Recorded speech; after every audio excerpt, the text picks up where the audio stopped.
Media Cina gempar melihat duet maut Alwi Farhan dan Ubed yang siap hancurkan dominasi dunia di Thomas Cup 2026.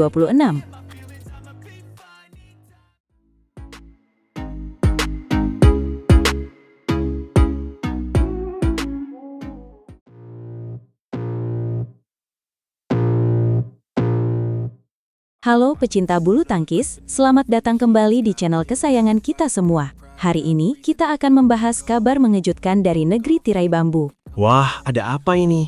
Sampai media Cina memberikan sorotan tajam kepada tim putra Indonesia.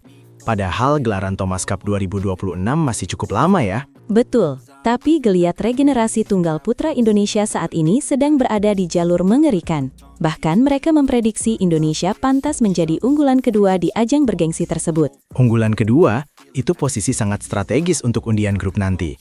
Tapi apa yang membuat media luar negeri begitu waspada dengan kekuatan kita kali ini? Jawabannya ada pada dua sosok anak muda berbakat kita, yaitu Alwi Farhan dan Mohzaki Ubaidillah, atau Ubed.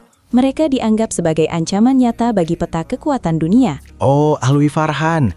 Pemain berusia 20 tahun itu memang sedang naik daun. Peringkat dunianya melonjak drastis setelah rentetan hasil positif di berbagai turnamen internasional belakangan ini. Tepat sekali. Alwi sekarang sudah bertengger di peringkat 14 dunia. Pencapaian luar biasa untuk pemain seusianya yang baru saja menjuarai Macau Open 2025 kemarin. Luar biasa. Peringkat 14 dunia artinya dia mulai masuk jajaran elit dan siap menantang pemain 10 besar dunia kapan saja di lapangan. Jangan lupakan progres pemain muda lainnya, Ubed. Meskipun harus mengakui keunggulan Alwi di final SEA Games 2025 melalui drama 3 game sengit, dia menunjukkan mental juara. Benar, saya ingat pertandingan itu.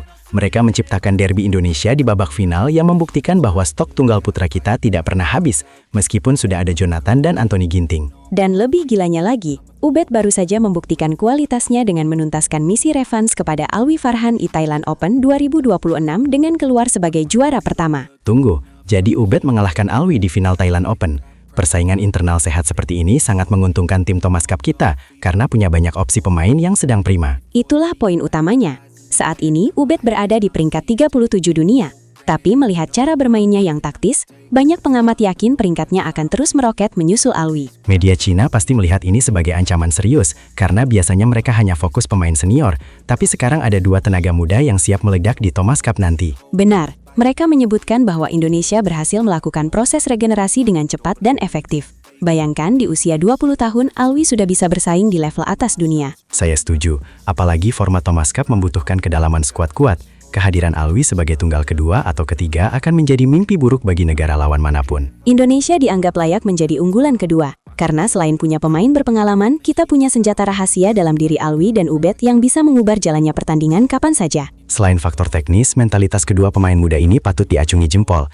Mereka tidak gentar menghadapi lawan yang jauh lebih senior atau memiliki peringkat lebih tinggi di lapangan. Media Cina menyoroti bagaimana Alwi Farhan mulai mengadopsi gaya bermain dewasa. Tidak hanya mengandalkan kecepatan, tapi juga penempatan bola akurat dan mematikan bagi lawan-lawannya. Sedangkan Ubed, dia punya pertahanan rapat dan serangan balik tiba-tiba. Kemenangannya di Thailand Open menjadi bukti bahwa dia sudah siap naik kelas ke level turnamen lebih tinggi. Kita berharap agar performa stabil ini terus terjaga hingga Thomas Cup tiba, agar trofi supremasi itu bisa kembali ke tanah air setelah sekian lama kita merindukannya. Dukungan seluruh rakyat Indonesia sangat penting bagi mereka agar terus semangat berlatih dan tidak cepat puas, karena perjalanan mereka masih sangat panjang. Perjalanan menuju Thomas Cup masih dihiasi banyak turnamen lain. Setiap pertandingan akan menjadi pelajaran berharga bagi Alwi dan Ubed untuk semakin mematangkan permainan mereka masing-masing. Sangat menarik menunggu langkah selanjutnya dari tim pelatih dalam memoles kedua permata ini agar benar-benar bersinar terang saat waktunya tiba nanti di kejuaraan beregu paling bergengsi. Semoga tidak ada kendala cedera dan mereka tetap dalam motivasi tinggi. Melihat potensi sekarang, rasanya tidak berlebihan jika kita optimis menatap masa depan bulu tangkis Indonesia. Terima kasih banyak atas analisisnya hari ini. Saya jadi semakin tidak sabar menantikan aksi memukau dari Alwi Farhan dan Ubed di turnamen-turnamen selanjutnya. Sama-sama kawan, para penonton setia jangan lupa memberikan komentar positif dan dukungan untuk para atlet kebanggaan kita yang sedang berjuang mengharumkan nama bangsa. Sampai jumpa di pembahasan seru lainnya. Tetap dukung bulu tangkis Indonesia dan mari kita kawal terus regenerasi hebat ini sampai puncak dunia. Salam olahraga.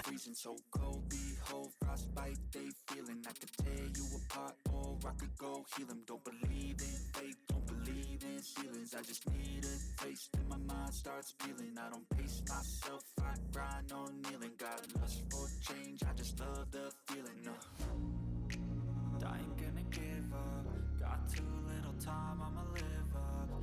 Geger, BWF resmi umumkan daftar raksasa bulu tangkis yang bakal baku hantam di Thomas dan Uber Cup 2026. Indonesia siap tempur?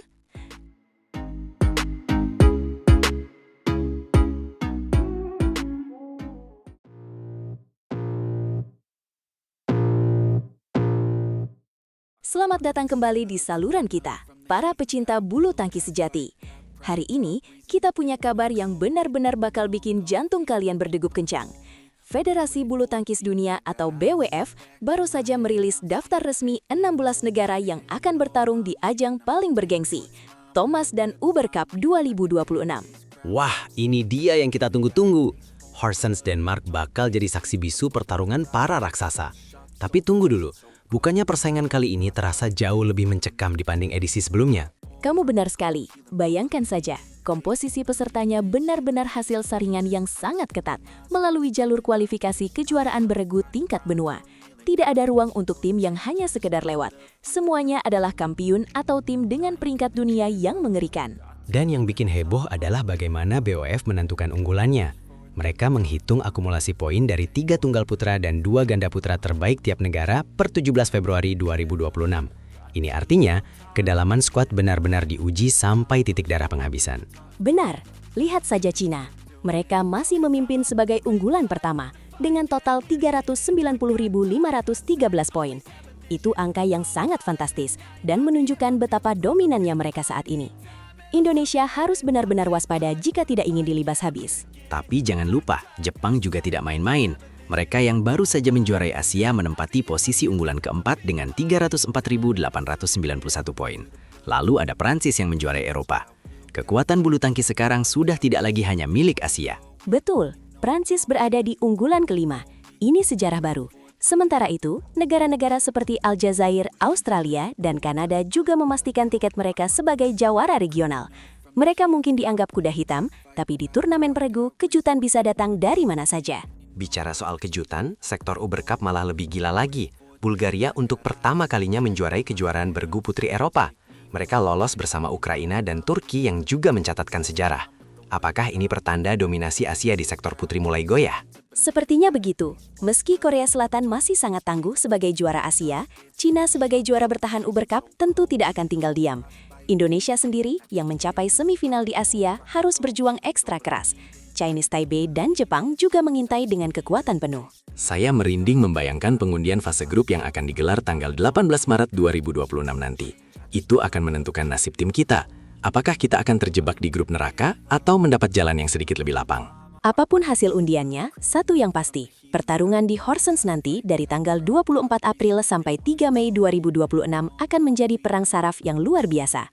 16 tim putra dan 16 tim putri terbaik dunia akan mempertaruhkan segalanya demi gengsi negara. Benar-benar menegangkan, apalagi jalur peringkat dunia juga memberikan slot bagi Malaysia, India, dan Thailand yang punya sejarah panjang di turnamen ini.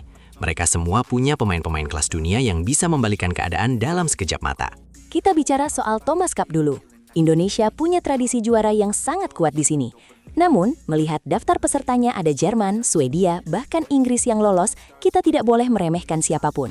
Kedalaman tunggal dan ganda kita harus benar-benar solid. Dan di Uber Cup, kembalinya kekuatan-kekuatan tradisional seperti Denmark sebagai tuan rumah dan runner-up Eropa, ditambah kejutan dari Afrika Selatan membuat peta persaingan semakin berwarna. Indonesia harus jeli melihat celah di setiap lawan. Penentuan unggulan berdasarkan peringkat dunia ini benar-benar objektif namun kejam bagi tim yang performanya sedang menurun. Setiap pertandingan di turnamen individu sebelumnya ternyata punya dampak besar ke kualifikasi beregu ini. Jadi, apakah menurutmu Indonesia masih punya peluang besar untuk membawa pulang trofi Thomas atau Uber ke tanah air? Mengingat Cina dan Jepang yang tampak begitu perkasa di atas kertas. Peluang selalu ada, selama semangat juang tidak padam. Kita punya sejarah dan mental juara. Persiapan teknis harus benar-benar matang. Jangan sampai kesalahan sekecil apapun menghancurkan mimpi kita di Denmark nanti. Setuju. Dan buat kalian para penonton, menurut kalian siapa yang akan menjadi ancaman terbesar? Apakah dominasi Cina akan berlanjut atau justru ada kejutan dari tim Eropa? Tulis pendapat kalian di kolom komentar ya. Kita semua berharap tim Indonesia bisa tampil menggila. Pastikan kalian juga sudah mencatat tanggal 18 Maret untuk memantau hasil undian fase grupnya.